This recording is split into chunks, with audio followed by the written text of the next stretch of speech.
Israel, a paz.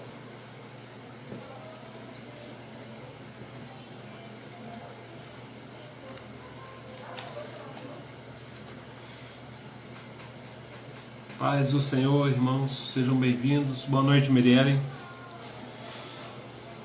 Aleluia.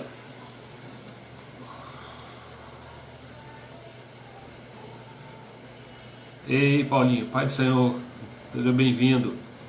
Bom, hoje vamos falar da doutrina do pecado, né? Ou a martiologia. Pai do Senhor, pastor Hélio. Vamos falar daquilo que é pecado, né? Daquilo que não é pecado, a origem do pecado, né? Como é que é essa doutrina bíblica tão importante, né? Para a gente nos situar, né? Até a respeito da nossa fé, né? Saber o que é pecado, o que não é, como é que essa doutrina se constitui, importantíssimo, né? Aliás, todos esses estudos do hashtag SouFonte, eles são fundamentais para você até consolidar a sua fé, né? Tem muitas coisas que a gente aprende errado, entende errado, e isso faz com que a gente sofra, né, na nossa vida cristã, às vezes por falta de compreender a Escritura da forma que ela deve ser compreendida, né? Então é importantíssimo a gente estudar sobre isso. Hoje, doutrina do pecado, né? Você pode compartilhar aí daqui a 2 minutos. Pai do Senhor, Neinha, a gente vai estar orando e começando a falar desse tema, né? Muito interessante. Sempre falo para vocês que vocês podem adquirir a apostila aí com o pastor Ricardo, né? No caso, essa apostila hoje que a gente vai usar é da Convenção Batista Nacional. Pai do Senhor, pastor Concione. Convenção Batista Nacional, né? Doutrina de amartiologia ou doutrina do pecado, como eu já falei, e é um estudo bem interessante, né? Rápido, direto, a gente vai direto ao ponto. Pai do Senhor, Nelinha, Deus abençoe também. André Araújo, bem-vinda, Deus abençoe. Vamos compartilhando aí, irmãos, que nós já vamos orar e já vamos entrar no assunto. Como eu falei aqui, é um assunto breve, né? Mas de uma importância muito grande. Pai do Senhor, Fabiana, Deus abençoe.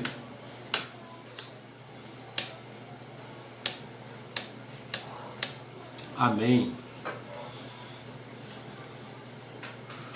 Rafa, boa noite, Deus abençoe. Paz, Fabiana. Vamos orar, né, irmãos, para a gente começar a falar do nosso assunto. Se você tem alguém interessado aí nesse assunto, graça e paz, Anderson. Anderson conhece a apostila, apostilazinha nossa, ó, vai lembrar, hein? Jornada Teológica, né? Apostila de amartiologia. Amém, irmãos? Vamos orar então para a gente começar o nosso estudo? Paizinho, nós louvamos o Teu nome, Senhor, nessa noite. Te agradecemos, meu Deus, pelo Teu cuidado com as nossas vidas. Pedimos, Jesus, que o Senhor venha nos abençoar nessa hora. Ó Deus, que o Senhor venha derramar graça sobre nós e que nós possamos falar desse assunto, Senhor, segundo a Tua vontade, segundo o Teu querer. Que o Senhor venha abençoar, meu Deus, cada lar, cada família, Deus, que está conectada a essa live, aonde quer que essa live seja ouvida, Senhor, que ela traga bênção, que ela traga instrução, que ela traga, ó Deus, libertação, porque nós aprendemos, Senhor, que nós conhecemos a Tua palavra, ela nos liberta, e que assim o entendimento gere, ó Deus, paz, gere bênção, gere crescimento para cada um de nós, Pai. Em nome de Jesus, esse é o nosso desejo. Amém. Amém, irmãos? Muito boa, verdade, muito boa. Então, vamos estudar a martiologia, né? São 3 folhinhas só, doutrina simples, né? Mais profunda, e vai tirar da gente muitas dúvidas. E a gente vai começar lendo um texto, né? Para dar contexto ao nosso assunto, conhecido demais de vocês, que é Romanos 3:23. Todo mundo conhece Romanos 3:23, Romanos 6:23, né? Romanos 3:23 diz assim: pois todos pecaram e carecem da glória de Deus. Já Romanos 6:23 diz assim: porque o salário do pecado é a morte, mas o dom gratuito de Deus é a vida eterna em Cristo Jesus, nosso Senhor. Pai do Senhor, Márcio, bem-vindo. Então a gente vai falar um pouquinho, irmãos, a respeito da doutrina do pecado, né? Será que você sabe o que é pecado? Será que você sabe diferenciar pecado e tentação? Será que você consegue compreender, né, o quanto você pode resistir a esse pecado ou não, né? Essas são perguntas interessantes para a gente fazer nessa noite, né? Aquilo que você não compreender, nós vamos procurar ser bem simples e diretos, mas aquilo que você não compreender, coloca aqui embaixo nos comentários e dentro do possível aí a gente vai tentar responder. Se não responder ao vivo, a gente vai responder depois lá nos comentários. E você pode compartilhar esse estudo também com aquelas pessoas que talvez tenham dificuldade de entender essa doutrina, né? A gente chama doutrina do pecado, o nome, né, técnico, amartiologia. Armaton em grego significa pecado, né? Então, ó, toda a raça humana, segundo a teoria traducionista, toda a raça humana foi criada em Adão, com relação à alma, tanto quanto ao corpo, e que ambos são propagados a partir dele por geração natural. Deus te abençoe, Edson, Deus te abençoe, Rubens. Então, ó, baseado nisso é que cremos que todo homem nasce em pecado, pois Adão já havia pecado antes de gerar seu primeiro filho, né? Pai do Senhor, Sueli. Então, todos nós nascemos em pecado, né? Como diz Davi no Salmo, em pecado me concebeu a minha mãe, significando nesse sentido, né? Que nós herdamos a natureza pecaminosa de Adão. Então, quando a gente já nasce, né, com a natureza caída de Adão, que é a nossa herança. É importante entender que essa doutrina do pecado, né, não como nós vamos ver aqui, mas a doutrina do pecado em si, ela não é exclusiva do cristianismo, né? O cristianismo ensina sobre a martiologia. As demais religiões também há um relato sobre o assunto, né? Então, o islâmico vai falar sobre pecado, né? E outras religiões também vão falar sobre pecado. Não todas, mas muitas, né? Talvez a maioria tem uma doutrina. Para a gente falar de pecado, a gente precisa necessariamente falar da lei de Deus, né? Precisamos saber a respeito da lei de Deus para poder compreender a transgressão dela, que foi o pecado. Então, para a gente ter noção do que é pecado, a doutrina do pecado, a gente vai ter que falar um pouquinho a respeito da lei, né? A lei de Deus, em particular, é a expressão da sua vontade executada por seu poder. Há duas formas de lei, né? A gente fala aqui da lei elementar, né? Que são as leis físicas e naturais, né? A lei da gravidade e outras leis que estão aí implícitas, que são achadas aí pela ciência e que são fáceis de você entender, né? E existe a lei, né, que é uma expressão moral de Deus, e é nessa que a gente vai se ater mais, né, porque é aquilo que a Bíblia deixa para nós, né? E insinua que a completa conformidade com essa natureza é a condição normal para o homem, né? Então Deus, ele tem, Pai do Senhor, Suelen, Danilo, Pai do Senhor, Jéssica, sejam bem-vindos. A gente vai entender, ó, a expressão da vontade de Deus. O que é a lei, né? Na questão moral? É a expressão da vontade de Deus em decretos publicados, né? O Decálogo, o Sermão do Monte, né? A gente poderia citar aí o livro de Levítico todo, né? Que era a lei assim bem esmiuçada, né? Para aquele povo todo. Pai do Senhor, Lara, seja bem-vinda também.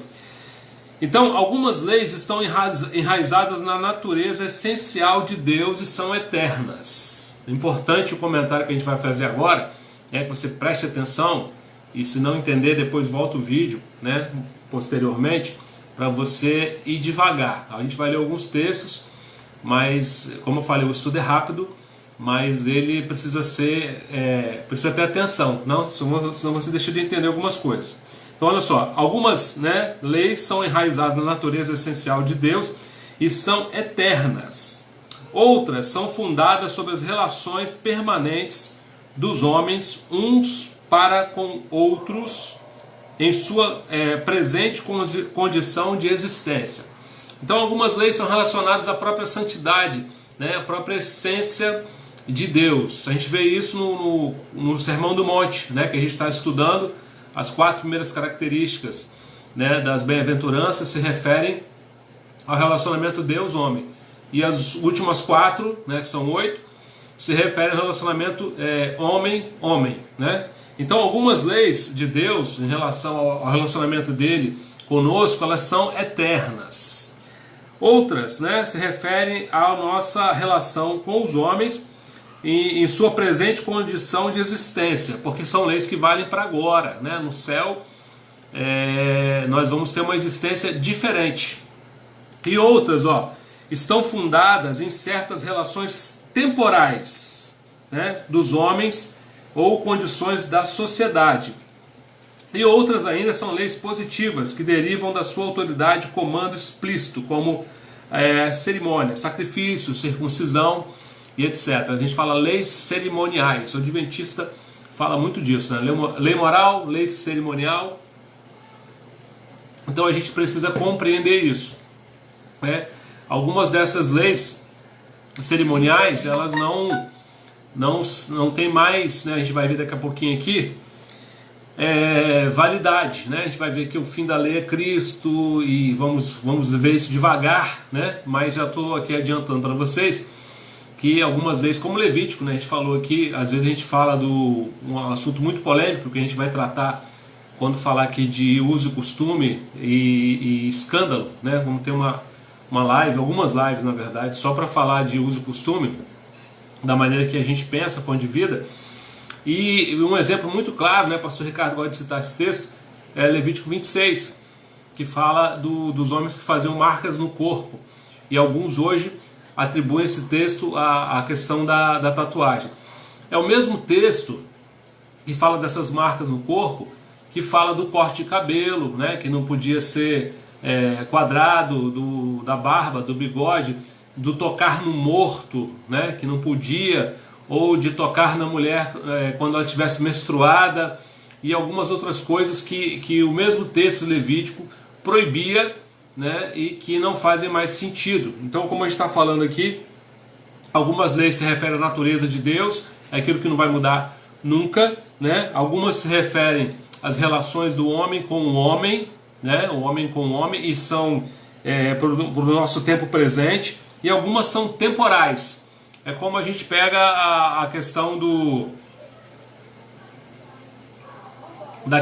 aquelas leis que falavam, por exemplo, né, para a gente entender o que é temporal, que falavam a respeito do consumo da carne de porco. E a gente vê aquela confusão lá com Pedro e Paulo por causa disso, né? Os cristãos recém-convertidos, alguns dos convertidos a Jesus mais maduros, né, mais antigos, vamos dizer assim, queriam fazer prosélitos, né, que era o quê? Transformar aqueles, a gente chama de judaizantes, transformar aqueles novos cristãos em judeus. E esse não era o objetivo de Jesus, né? Jesus não queria transformar eles em judeus. Havia um novo concerto, uma nova aliança, né? E Paulo deixa isso muito claro, a gente vai ver isso aqui em Gálatas daqui a pouco, né? Então é importante entender, diferenciar essas leis, né? As leis que são eternas em relação a Deus, as leis que são da nossa condição humana hoje, homens com os homens, e leis que são temporais. Algumas coisas que Deus recomendou ao povo no deserto era por causa do deserto, né? Outras coisas que a gente poderia citar, por exemplo, quando a gente vê lá em Coríntios, as mulheres que não podiam cortar o cabelo, né? Porque em Coríntios, a maioria de vocês já sabe disso, né? Na cidade portuária, onde as prostitutas cortavam o cabelo e elas eram identificadas por esse corte. E ali, especificamente, naquele tempo, naquela cidade, Paulo disse para elas não cortarem o cabelo. Mas você não vai achar isso em outro lugar, né? Tem que ter o contexto completo. E ali é uma coisa, é uma exceção, né? Não é uma regra. Valia para ali, não continua valendo. E outras coisas têm também isso, né? Como a circuncisão, né? A gente fala das leis cerimoniais, né? A circuncisão ela tinha o valor para aquela época para os judeus, né? Mas não mais depois de Jesus, né? Aquilo tinha um sentido físico e ganhou um sentido espiritual, né? Paulo fala que nós somos circuncidados sem ser circuncidados, né? É uma coisa espiritual. Propósito, interessante, né? Quando a gente fala do propósito da lei, isso aqui é fantástico, né? Eu vejo muita gente que tem dúvida nisso ainda. Inclusive isso aqui quebra o argumento de algumas religiões. E aí eu queria que você que pudesse, tivesse aí com a sua Bíblia, se não tiver, você grava o texto para depois você dar uma lida com carinho, né? Devagar, que é Gálatas capítulo 3, onde Paulo fala especificamente sobre a lei, né? Gálatas capítulo 3, versículo 11. Por quê? A gente falou aqui, estamos falando da doutrina do pecado, né? Vamos chegar lá, precisamos passar pela lei para chegar no pecado. E, falamos aqui que existem as leis que são eternas, referente a Deus, né? As leis de relacionamento humano, né? Que são temporais, e aquelas que são referentes à nossa condição, e as cerimoniais, né? A lei então está toda subdividida. Mas a lei não foi dada, ó, que afirmação forte, importante, que a gente vai basear no texto, presta atenção. A lei não foi dada como um meio através do qual o homem pudesse ser salvo. Então a lei não foi feita para salvar o homem, né? Por quê? Porque nenhum homem cumpriu a lei a não ser Jesus Cristo, né? Então a lei ela nunca teve o objetivo de salvar o homem. Até mesmo, né, para os judeus, se a gente colocar, né, a questão dos judeus que faziam todas aquelas leis cerimoniais, né, matavam o carneirinho, a pombinha, aquele negócio todo, oferecer sacrifício a Deus, até mesmo aqueles sacrifícios que os judeus faziam, eles simbolizavam, apontavam, né, como fala Hebreus, né, o sangue de bodes, né, ovelhas, não tem o efeito que tem o sangue de Jesus. Então, aquele sacrifício que os judeus fizeram, se Jesus não tivesse morrido na cruz, eles seriam todos em vão, eles iam se perder, né? Porque o que salvou os judeus no Velho Testamento não foi cumprir aquele sacrifício. O que salvou o judeu foi ter fé, né? Que aquele sacrifício ali que ele estava fazendo apontava para o Messias. Então a fé dele estava lá no Messias, né? Que é Jesus, que veio e morreu e validou aquele sacrifício. Então o que salvou eles e que nos salva, que salva todo mundo, é Jesus, porque ele é o único caminho, verdade e vida, e ninguém vai ao Pai senão por ele. Então a lei não salva ninguém, né? Continua sem salvar. Tem algumas religiões tentando cumprir a lei para se salvar, que há um esforço, né, inútil, segundo o apóstolo Paulo. Nós vamos ler aqui para não ficar a minha palavra, né? Você fala, o pastor Cláudio está falando heresia, ele está doido, né? Então vamos ler para não ficar a minha palavra. Gálatas capítulo 3, a partir do versículo 11. Paz Lago, né? Paz Elvis, sejam bem-vindos. Vamos ler. Gálatas 3:11, ó. Presta atenção. É evidente que pela lei ninguém é justificado diante de Deus. Paulo está falando muito claro. Porque o justo viverá pela fé. Ora, a lei não procede de fé, mas aquele que observar seus preceitos, por eles viverá. Cristo nos resgatou da maldição da lei, fazendo-se ele próprio maldição em nosso lugar, porque está escrito: maldito todo aquele que for pendurado no madeiro, para que a bênção de Abraão chegasse aos gentios em Jesus Cristo, a fim de que recebêssemos pela fé o Espírito prometido. Irmãos, falo como homem. Ainda que uma aliança seja meramente humana, uma vez ratificada, ninguém a revoga ou acrescenta alguma coisa. Ora, as promessas foram feitas a Abraão e ao seu descendente. Não diz, e aos descendentes, como se falando de muitos, porém como de um só, e ao teu descendente, que é Cristo. E digo isto, uma aliança já anteriormente confirmada por Deus, a lei que veio 430 anos depois, não pode abrogar de forma que vem a desfazer a promessa. Então está falando que a promessa de Abraão veio 430 anos antes da lei. Porque se a herança provém da lei, já não decorre da promessa, mas foi pela promessa que Deus a concedeu gratuitamente a Abraão. Qual, pois, a razão de ser da lei? Aí Paulo indaga, né? Se ela não salva, qual é a razão de ser dela? Foi adicionada por causa das transgressões, até que viesse o descendente, a quem se fez a promessa, e foi promulgada por meio dos anjos, pela mão de um mediador. Ora, o mediador não é de um, mas de Deus é um. É porventura a lei contrária às promessas de Deus? De modo nenhum. Porque se fosse promulgada uma lei que pudesse dar vida à justiça, na verdade seria procedente da lei. Mas a Escritura encerrou tudo sob o pecado, para que mediante a fé em Jesus Cristo fosse a promessa concedida aos que creem. Mas antes que viesse a fé, estávamos sob a tutela da lei, e nela encerrados, para que a fé que de futuro haveria de revelar-se.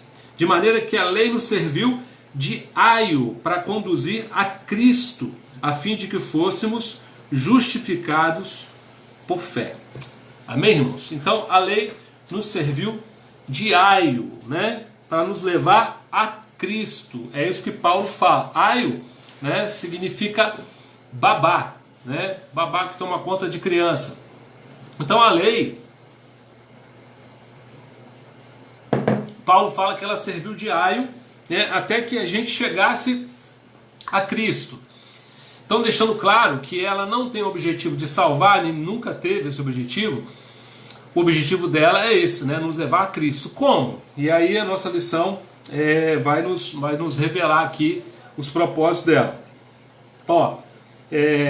Ela foi dada para intensificar o conhecimento que o homem tem do pecado, para revelar a santidade de Deus e para levar o pecador a Cristo. Então são 3 propósitos, né? O primeiro, o homem sabe que é pecador por causa do testemunho da consciência. Você sabe, né, quando uma coisa é errada, né? Uma coisa quase que um senso comum, né? Quase comum na humanidade toda. Sabe? A pessoa sabe que não deve roubar, né? Não deve matar. É um senso comum. Só que o que ele fala? Que a lei, ela intensifica esse conhecimento, né, do pecado. Ela intensifica, né, ela dá uma amplitude, conforme está aqui em Romanos. Quer ver? Vamos ler, irmãos. Temos que ler, né? Romanos capítulo 3, versículos 19 e 20. Diz assim, ó: ora, sabemos que tudo que a lei diz, aos que vivem na lei o diz, para que se cale toda a boca e todo mundo seja culpável perante Deus, visto que ninguém será justificado diante dele por obras da lei, em razão de que pela lei vem o pleno conhecimento do pecado, né? Então a lei traz ao homem esse pleno conhecimento do pecado. Esse é o objetivo 1, né?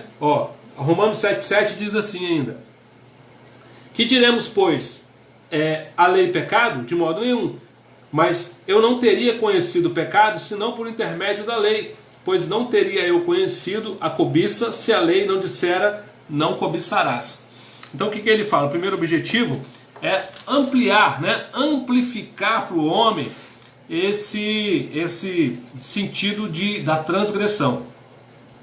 Um segundo objetivo, né, para revelar a santidade de Deus. A natureza dos mandamentos, as cerimônias, os rituais do tabernáculo, com seu pátio, lugar santo e santo dos santos, mostram isso, né? É como aquela figura que a gente sempre usa, o versículo, né? Quando Isaías viu o Senhor, falou: ai de mim. Porque por mais, né, que você se esforce em fazer o bem e andar corretamente, quando você olha para a santidade de Deus, você desespera, né? Então a lei, ela mostra, ela amplifica, né, a nossa percepção do pecado, ela revela a santidade de Deus. E por último, né, Romanos 10,4, que é o grande objetivo da lei. Olha o que ela faz com a gente. Romanos capítulo 10, versículo 4. Aliás, Romanos é um livro maravilhoso para você entender isso, ó. Romanos 10,4. Porque o fim da lei é Cristo, para a justiça de todo aquele que crê. Não é que a lei seja anulada, né? Que a gente fala, Jesus falou que eu não vim cancelar a lei, vir cumprir. Então o fim da lei é Cristo, por quê? Porque você não tem condição de cumprir, nem eu, mas ele cumpriu, né? E ele se fez lá justiça por nós.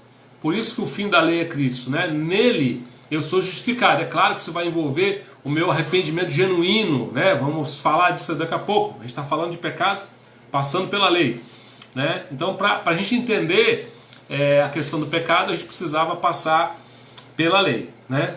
Agora vamos falar mais diretamente sobre o pecado.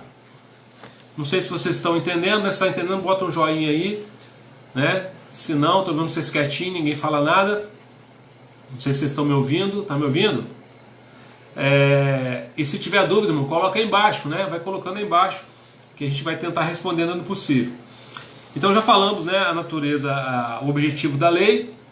E agora vamos falar a natureza do pecado. O pecado é qualquer falta de conformidade ou transgressão, obrigado André Araújo, de qualquer lei de Deus, dada como regra a criatura racional. Obrigado Fabiana também.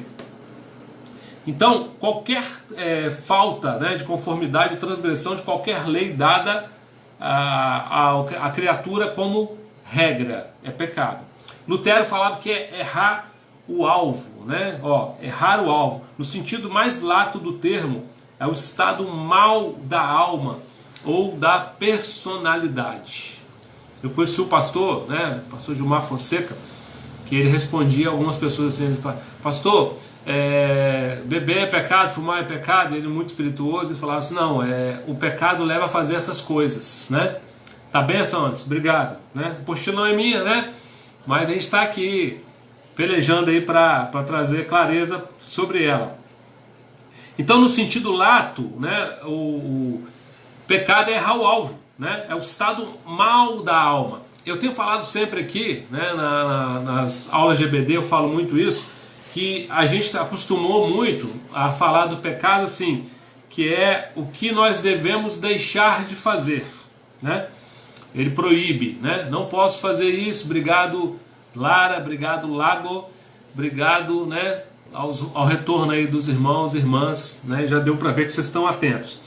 Então, olha só, pecado é deixar de fazer o que a lei manda, tanto quanto fazer o que ela proíbe. Então eu tenho o pecado, né, de comissão, né, comissão ou ação, é aquilo que eu faço e não deveria fazer.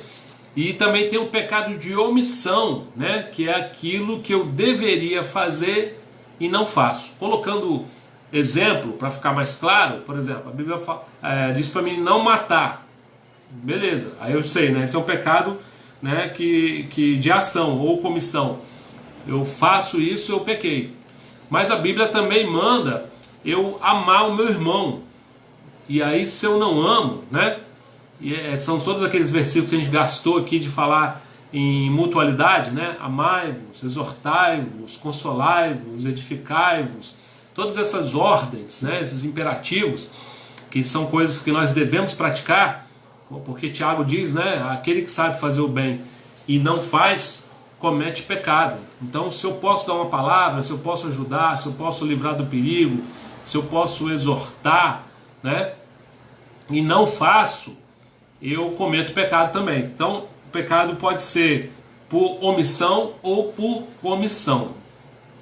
O pecado começa realmente na consciência, né? O campo de batalha é a mente, né? Eu sempre gosto de falar, tem gente que mistifica a batalha espiritual. Eu gosto de trazer a batalha espiritual para esse campo, né, que o senhor Lee está falando aqui. E a gente fala muito da batalha espiritual, o demônio não sei o que, o demônio mais poderoso, ou a potestade do ar, ou o principado, não sei o que, pastor, aquilo, como é que é o nome do demônio? Tem livro que fala disso, né? Quem é o demônio tal? E o ruim disso é que geralmente quem dá os nomes todos são os próprios demônios, então não sei se eles são confiáveis, né, para fazer isso. Mas eu digo que a grande batalha espiritual é aqui, né? É na mente, é ali que nasce. O mesmo Lutero, né, falou que a pomba pode pousar na sua cabeça, mas não pode fazer um ninho. E isso faz a gente falar da questão da tentação, né? A Bíblia diz que a tentação, uma vez consumada, dá a luz ao pecado. Então tem gente que fala, pastor, eu tive um pensamento ruim. né? Mas aquele pensamento foi lançado na sua mente e você repreendeu ele, aquilo é uma tentação, não é pecado. E quem lança a tentação é o próprio Satanás, né? É ele que lança, é ele que oferece o prato. Você não pode aceitar. Então você precisa separar. Tem gente que na tentação acha que pecou. A tentação não é pecado ainda, né? A não ser que você dê asa a ela, você, né, continue viajando naquilo ali na mente, começa e depois, né, passa, né, a Bíblia fala que nasce no coração também e depois passa para ação. Então, voltando aqui para o nosso assunto, né, tudo faz parte, mas entendendo que o pecado de comissão é tão ruim quanto o de omissão. Falhar em um ponto e ser culpado de tudo. Olha que interessante isso, irmãos. Deixa eu ler para vocês isso aqui, que eu gosto muito desse versículo também. Tiago, capítulo 2. Estou com a Bíblia de papel hoje, mas estou tentando ser rápido. Achei. Ó, Tiago 2,10. Olha que versículo interessante. Pois qualquer que guarda toda a lei, mas tropeça num só ponto, é culpado de todos. Olha que loucura. Eu lembro uma vez que conheci uma pessoa que queria cumprir o decálogo, né? Os 10 mandamentos. E essa pessoa tinha uma fixação com o 4º mandamento. Não vou citar a religião aqui, mas, né, vocês devem saber. E essa pessoa me pegou e falou assim: mas você é um cristão? Eu falei: sou. E você guarda o 4º mandamento? Eu falei: o 4º mandamento? Qual é o 4º mandamento? E ela falou para mim: o 4º mandamento é guardar o sábado. Você guarda? E aí eu falei para ela: Jesus é Senhor do sábado, né? O sábado bíblico não é um dia, é um concerto. É o nome de um concerto. Um dia eu falo sobre isso para você. O sábado não é um dia, o que a Bíblia fala não é um dia, é um concerto, é o nome do concerto. E aí aquela pessoa falou: não, e insistiu com o 4º mandamento, e eu falei para ela assim: mas você guarda o 5º? E ela não sabia o 5º, nem o 6º, nem o 7º, nem o 8º, ela sabia o 4º. E aí eu li esse versículo para ela, para essa pessoa, né? Porque diz aqui, ó, vou ler de novo para vocês, Tiago 2,10. Pois qualquer que guarda toda a lei, mas tropeça num só ponto, é culpado de todos. Então, eu disse para ela assim: olha só, a Bíblia diz que o cumprimento da lei é o amor, porque se eu amo, né?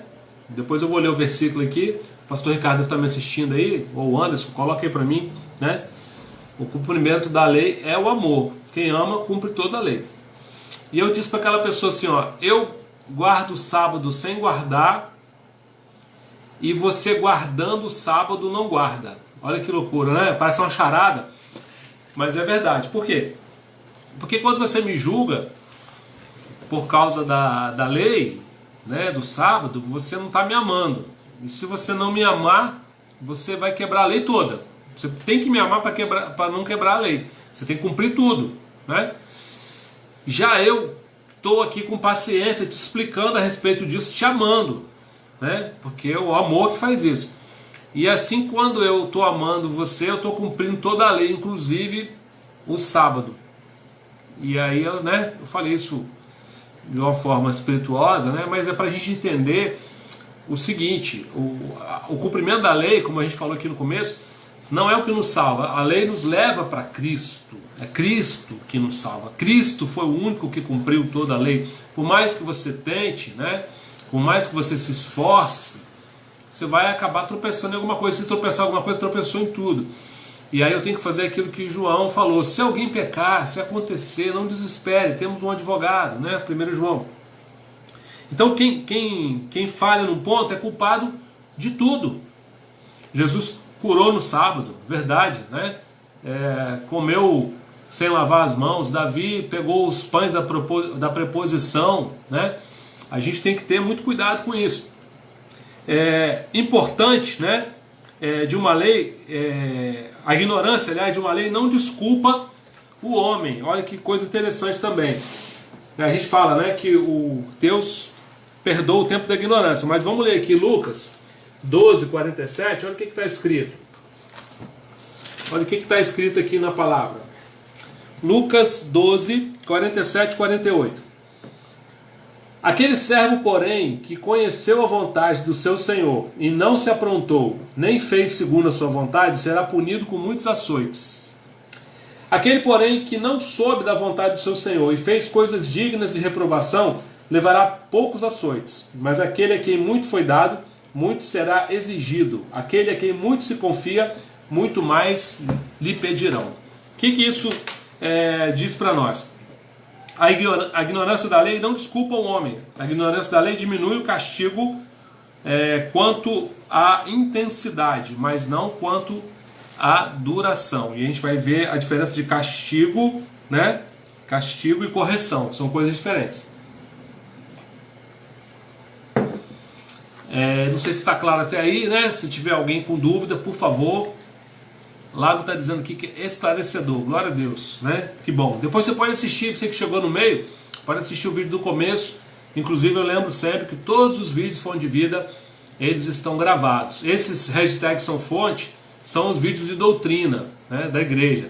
Eles vão estar em todas as páginas de Facebook de todas as fontes. Vão estar em Recreio, em Santa Teresa, em Jetibá e Vila Velha, para você acessar, né, as doutrinas que nós cremos, né, como igreja. Então olha só, o pecado é um princípio ou natureza, bem como um ato. Falta de conformidade com a lei de Deus abrange a falta na natureza, bem como a conduta, né? Parece complicado, mas vamos simplificar. Atos pecaminosos brotam de um princípio ou natureza que é pecado, né? O que quer dizer? Existe um estado de pecado que leva o homem a pecar. E aí tem os pecados que são cometidos por causa desse estado de alma, né? O estado mal da alma. A gente vai ver isso mais claro aqui, ó. Tem um texto, Mateus, capítulo 15, para deixar isso mais fácil de ser entendido por vocês. Mateus 15, versículo 19. Diz assim a palavra, ó.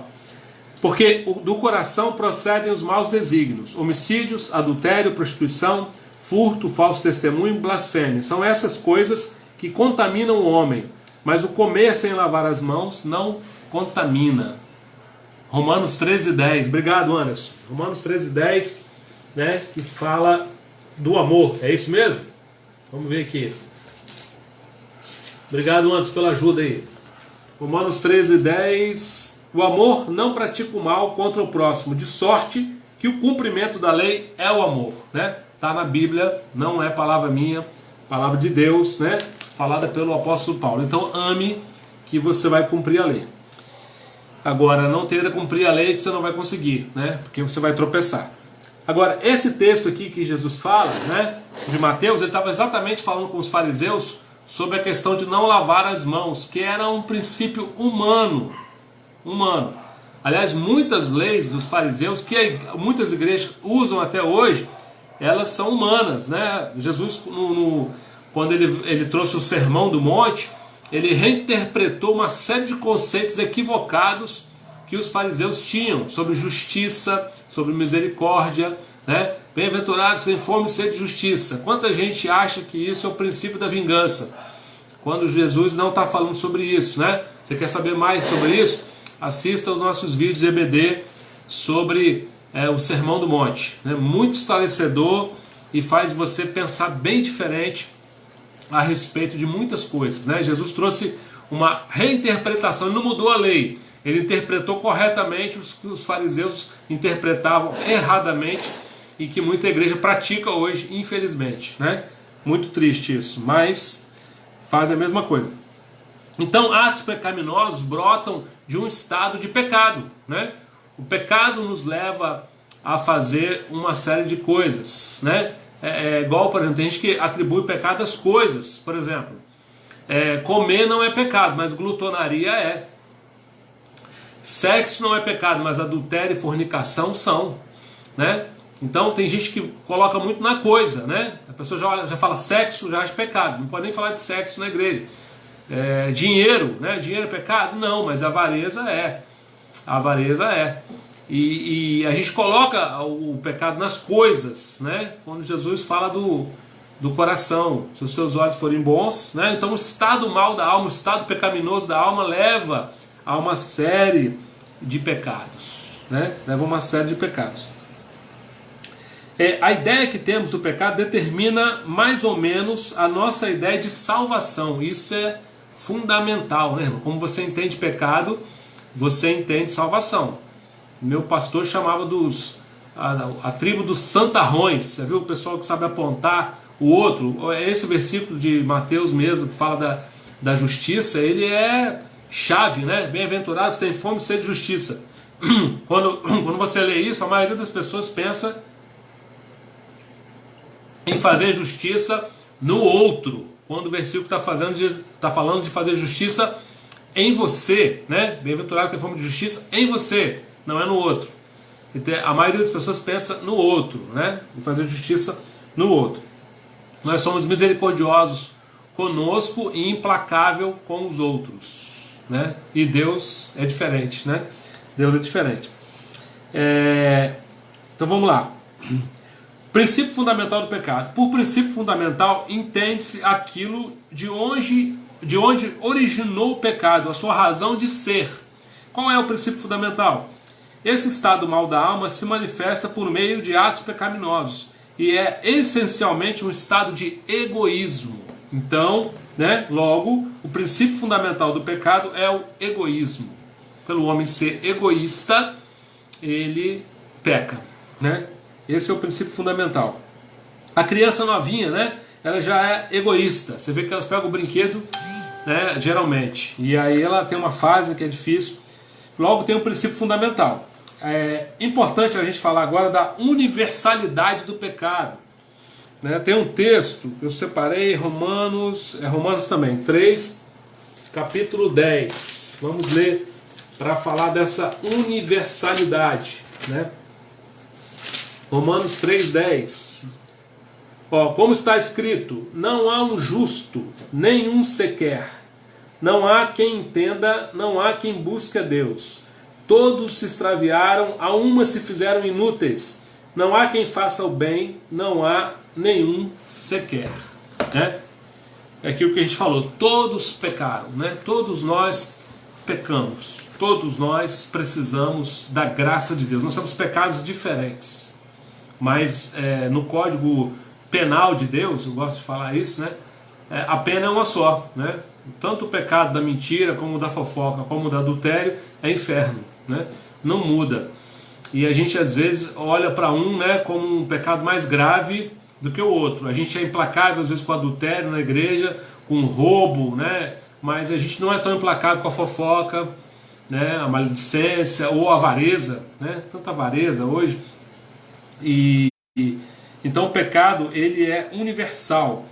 A pecaminosidade universal não está limitada aos atos de pecado. Ela também inclui a posse de uma natureza pecaminosa. Então, todos nós, né, somos pecadores. Marcos 16,16 também fala disso, né? Eu quero ler para vocês, para deixar o pensamento aí bem claro. Marcos 16. Vamos ler. É bom depois você consultar todos esses versículos, né, para você firmar a sua ideia. Quem crê e for batizado será salvo. Quem, porém, não crê será condenado.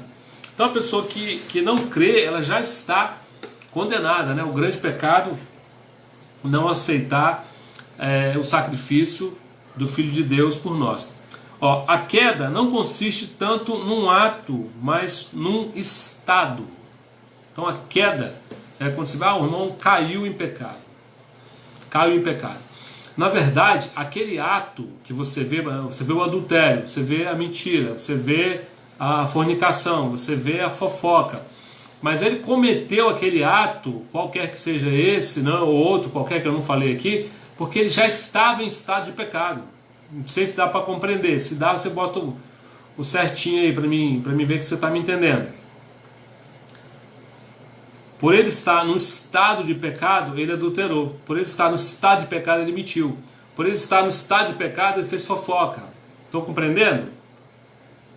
Vocês estão aí? Amém? Glória a Deus. Alguém está me ouvindo? Às vezes demora aqui a resposta, né? Eu não sei se vocês estão me acompanhando. Então, a queda não consiste num ato, mas num estado. A pessoa já está... Obrigado, Fabiano. Eu falo muito com os crentes que a gente tem que ter cuidado com isso. Né?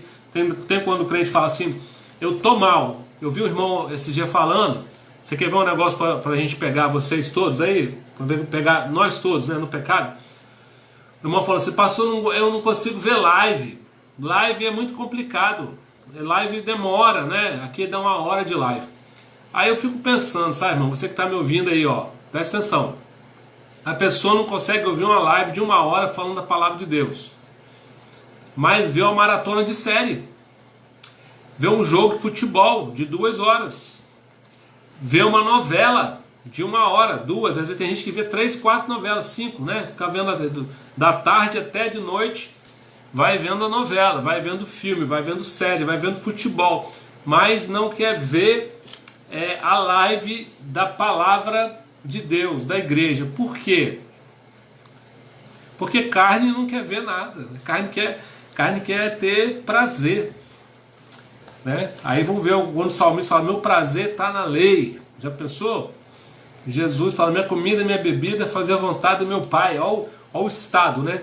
Transcendeu a carne. E é para onde a gente tem que ir. Pastor, mas ele é Jesus. Ele tinha o mesmo Espírito Santo que você tem, irmão. Então a queda não consiste num ato, mas num estado. Adão escolheu a sua... presta atenção nisso aqui, muito sério. Adão escolheu a sua própria vontade em vez da vontade de Deus. Ele fez de si mesmo, quando deveria ter feito de Deus o centro da sua vida. Deu uma travada? Acha que está entendendo? Glória a Deus. Né? Então olha só, Adão, que bom, né, Lara? Adão fez o que ele queria, ele se colocou como centro, né? Aí está o princípio do egoísmo de novo que a gente falou, né?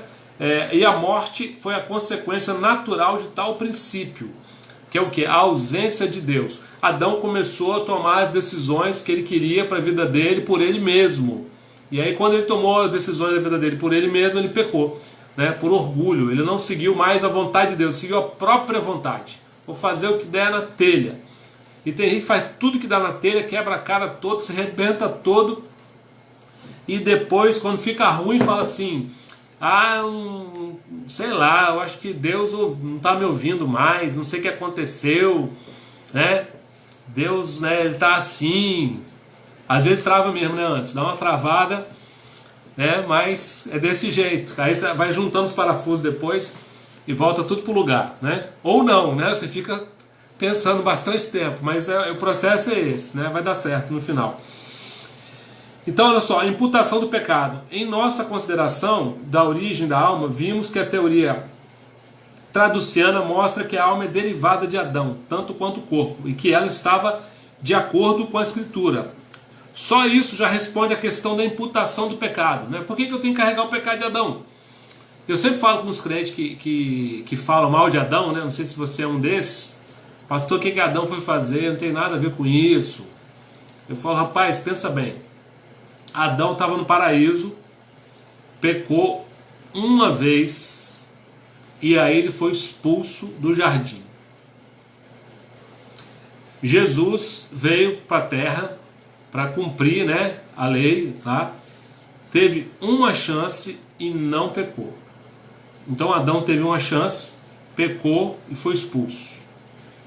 Jesus teve uma chance, não pecou e conquistou a vida eterna para nós. Nós somos assim. Temos uma chance, pecamos, pedimos perdão, Deus nos restaura. Pecamos, pedimos perdão, pecamos, pedimos perdão, pecamos, pedimos perdão. Então nós somos muito piores que Adão, né? Apesar dele ter passado para a gente a natureza do pecado, mas, né, a gente peca o tempo todo. É como o povo do deserto, né? Eu falo assim, o povo do deserto reclamava, o povo do deserto murmurava, né? Aquele povo terrível. Mas era um povo que não tinha o Espírito Santo. O Espírito Santo foi derramado depois de Jesus. A promessa de Joel se cumpriu no Pentecostes, né? Então aquele povo que reclamava não tinha o Espírito Santo. Por isso que você e eu hoje, tendo o Espírito Santo, a gente não reclama mais. A gente não murmura. Por quê?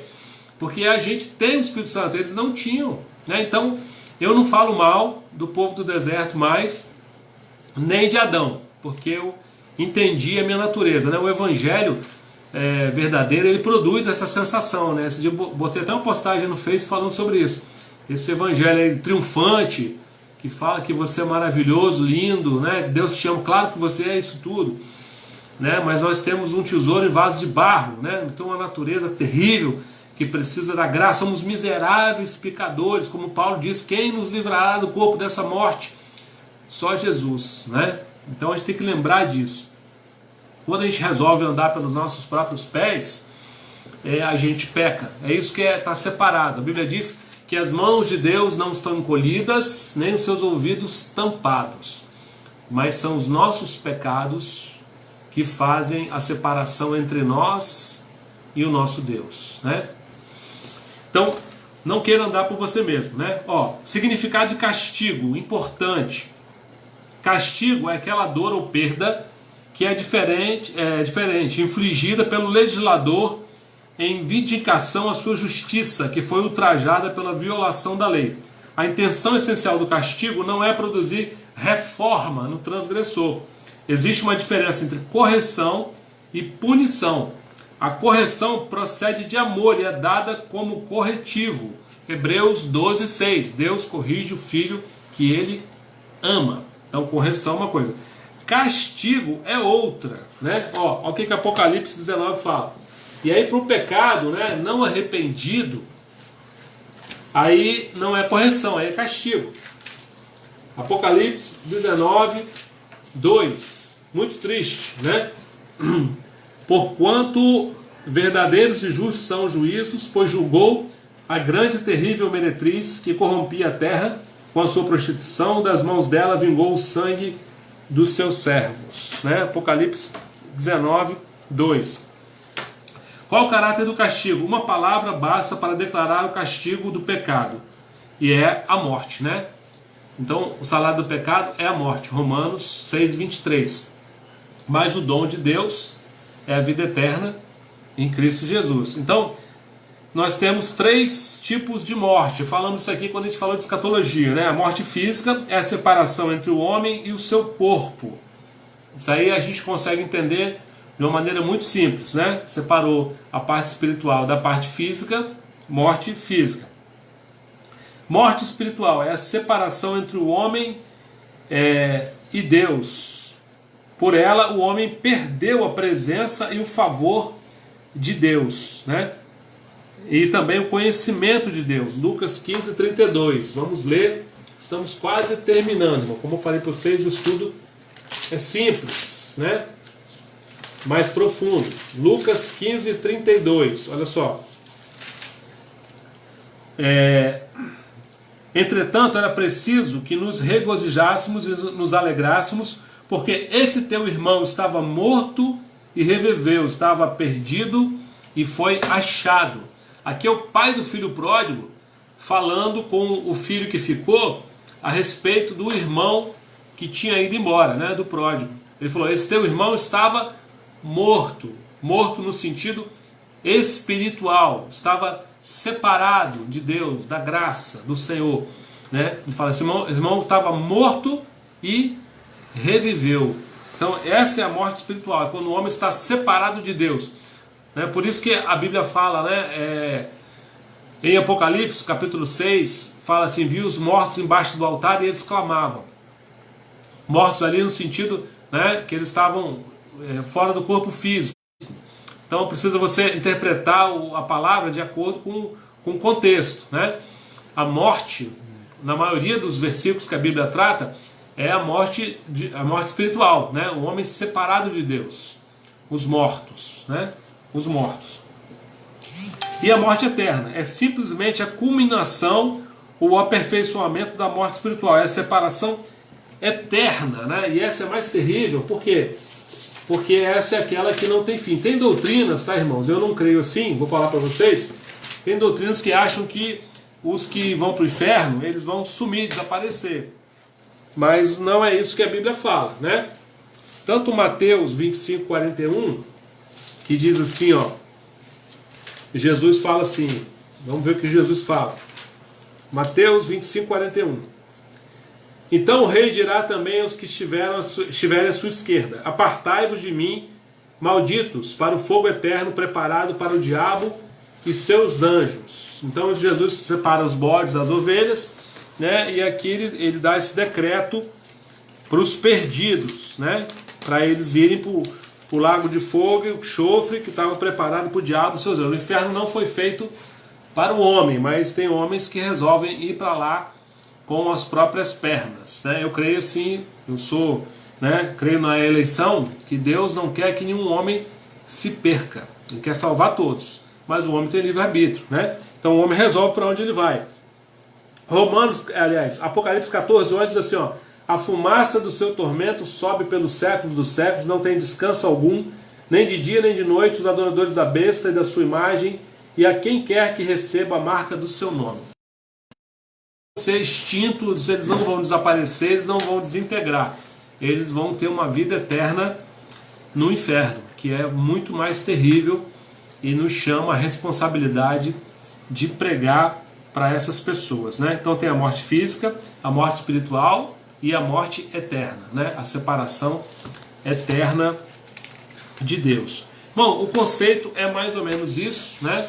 Lembrando sempre, a gente poderia falar aqui a respeito de lei moral, né? E lei cerimonial, que seriam as leis que não fazem mais parte, né, daquilo, entendendo que a gente vai ter as lives de uso e costume, vai ficar isso claro para vocês, entendendo que uso e costume, né, cultura não é pecado, né? Aquilo que eu gosto, eu não gosto, usa boné, usa chapéu, usa não sei o que, é pecado, não é pecado.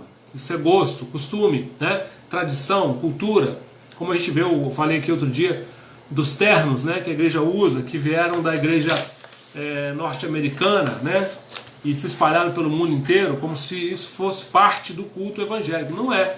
É um costume. Na época de Jesus também tinham vários outros costumes, né, que ele deixou claro, o Sermão do Monte ele deixa muito claro isso, aquilo que era verdadeiramente pecado e o que não era, né. Então a gente vai ter uma live aí sobre uso e costume, né, sobre escândalo, e é muito interessante, convido você para participar. Escândalo mesmo, né, é muito interessante porque Jesus escandalizou os fariseus, né, os discípulos escandalizaram também e não pecaram. Nem todo escândalo é pecado. Você precisa entender qual é o escândalo que é pecado e qual que não é, né? Mas disso eu vou falar na live aí de uso e costumes. Amém, irmãos? Eu acho que era isso. Deixa eu ver o horário aqui.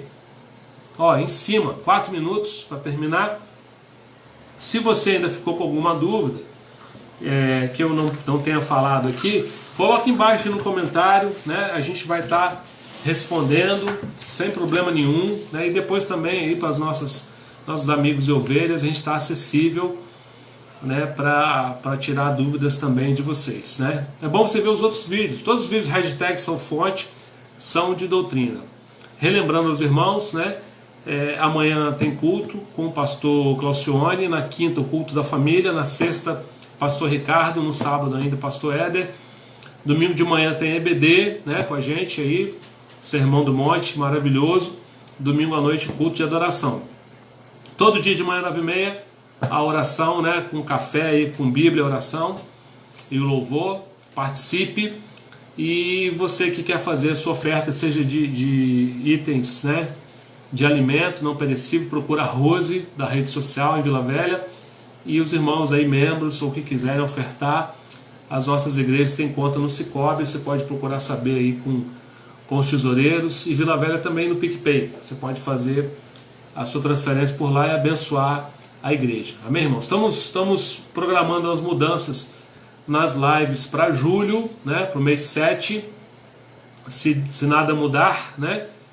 Nossas igrejas nas montanhas estão partindo para os cultos presenciais, dentro daquilo que é possível, né?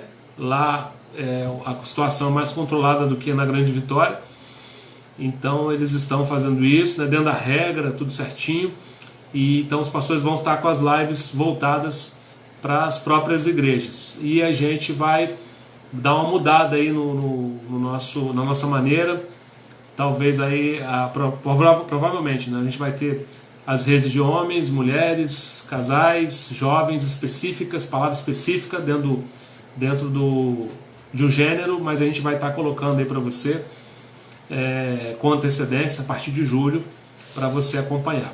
Amém? Eu quero orar pela sua vida, abençoar você. Se você foi abençoado aí, compartilha, né? Passa isso para alguém, para que alguém possa ser abençoado também. Amém, irmãos? Vamos orar? Paizinho, eu quero te louvar, Deus. Obrigado, Senhor, por cada irmão que está nos assistindo agora. Senhor, eu quero pedir a tua bênção, meu Deus, sobre cada casa, sobre cada família. Que o Senhor esteja, Deus, com a tua mão sobre cada lar, trazendo paz, Senhor, a paz que excede todo entendimento, dando aos teus filhos, Senhor, uma provisão para cada dia e livrando do mal, Senhor, livrando dessa doença terrível.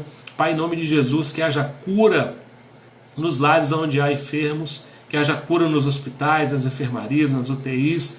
Pai, cuida dos médicos, enfermeiros, cada pessoa envolvida, Senhor, com essa pandemia em qualquer parte do mundo, no nosso país, fora dele, na nossa cidade, no nosso estado. Pai, seja com o teu povo, nos livra, Senhor, do mal. Pai, que possamos viver esse tempo, Senhor, com entendimento, com discernimento, Senhor, sabedores daquilo que o Senhor quer para nós nesse tempo. Abençoa a tua igreja, nos dá uma noite de descanso e paz, Senhor, na tua presença. Cerca cada casa com os teus anjos, Senhor, e que amanhã, Senhor, as tuas misericórdias se renovem mais uma vez e nós possamos provar delas. Que seja um dia abençoado, um dia de boas notícias, em nome de Jesus. Amém. Amém, irmão? Deus abençoe vocês, né? Como eu disse, compartilhe esse vídeo e assista os vídeos aí, hashtag SouFonte. Pastor Ricardo, semana que vem, está falando ainda de bibliologia, né? Ele começou bibliologia ontem, parte 1, e vai falar de bibliologia ainda segunda-feira que vem, parte 2. Nós provavelmente vamos falar aqui, eu não sei se é louvor e adoração, mas tem uma aula já aí pronta para vocês. Não sei se é técnica de discipulado ou louvor e adoração, mas dentro aí do hashtag SouFonte. Amém? Deus abençoe. Deus abençoe os pastores, Fonte de Vida, pastor Éder, pastor Claucione, pastor Eduardo, pastor Ricardo, povo da montanha, fique com Deus. Leide, Deus abençoe. Mary Ellen, Deus abençoe. E Yolanda, Fabiano, Jussara, fiquem com Deus. Orem por nós, né? Orem pelos pastores de vocês, orem pelos líderes, orem pela igreja. E que Deus abençoe a cada um, né? Pai do Senhor, Juscelene, Eliana, de Recreio, Liu, Sueli, Deus abençoe. Ao povo aí do Rio de Janeiro, Rafa, Deus abençoe também. Fiquem com Deus. Tem que ficar um pouquinho aqui de novo, por causa do delay, né? Senão fica abrupto, a gente desliga abruptamente, mas fiquem à vontade para vocês saírem. Deus abençoe, Rubens, você e sua casa. Deus seja com vocês, né? Com os meninos, com a Rose. Fiquem com Jesus. Benção, mãe. Deus abençoe. Aniversariante.